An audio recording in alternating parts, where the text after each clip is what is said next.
This episode of Moist Meter was brought to you by Keeps. Initiating moisture.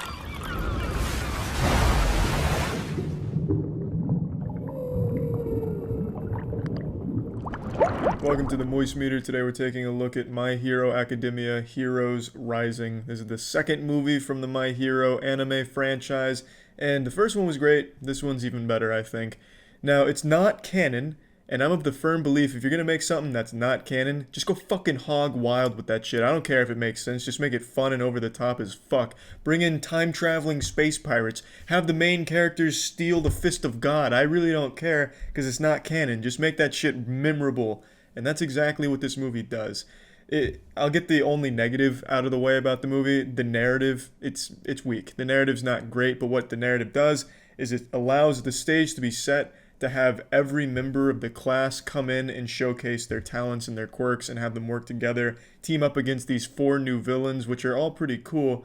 And I really like that they're bringing the class as the front row and center. Because as the anime progresses, naturally they're dialing in on the main characters and focusing there, so you're seeing less and less of the side characters. So it's nice to have this movie bring them back into the spotlight and show you that, hey, you know, they're not useless. They can do some cool shit. I mean, a couple of them are useless, but for the most part, they can do some cool shit. And that movie shows it, and I love that. But the narrative, it's not great. It's really not, especially towards the end.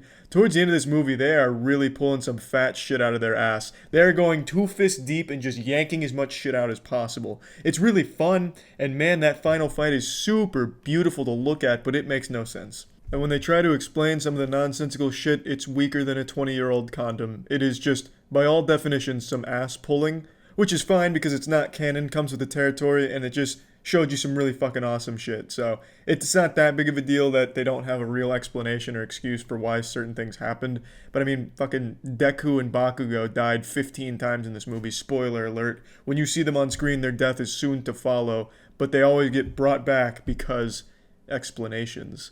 I mean, that's an exaggeration, of course, but it really is very silly in that department, which I think is fine. Because it's not canon. As long as it's cool, memorable, and just an enjoyable experience, I think it really hits the marks that it's looking for.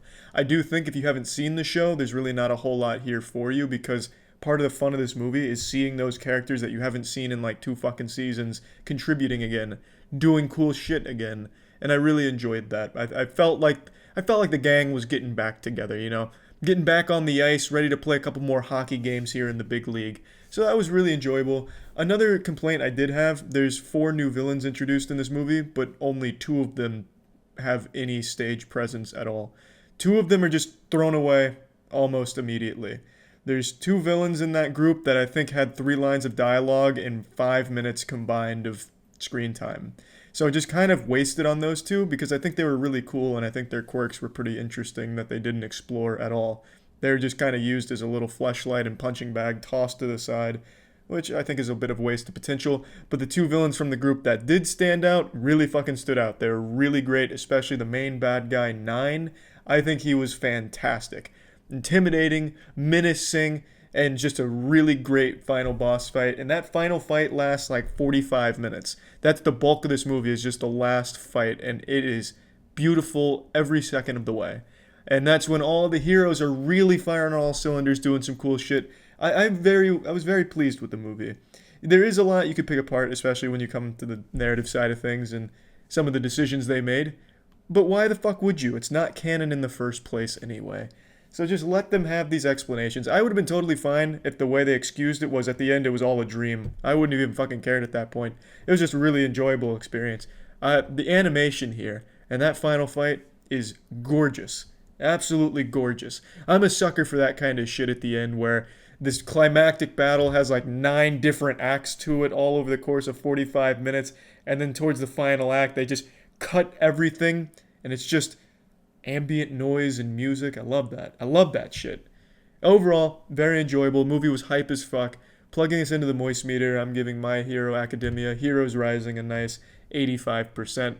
Very good stuff. And it right in line with the show. The show's good, movie's good, so it's nice that they are both good together. Neither one of them stinky, which is fantastic. Time we talk about something serious here, boys. Hair loss.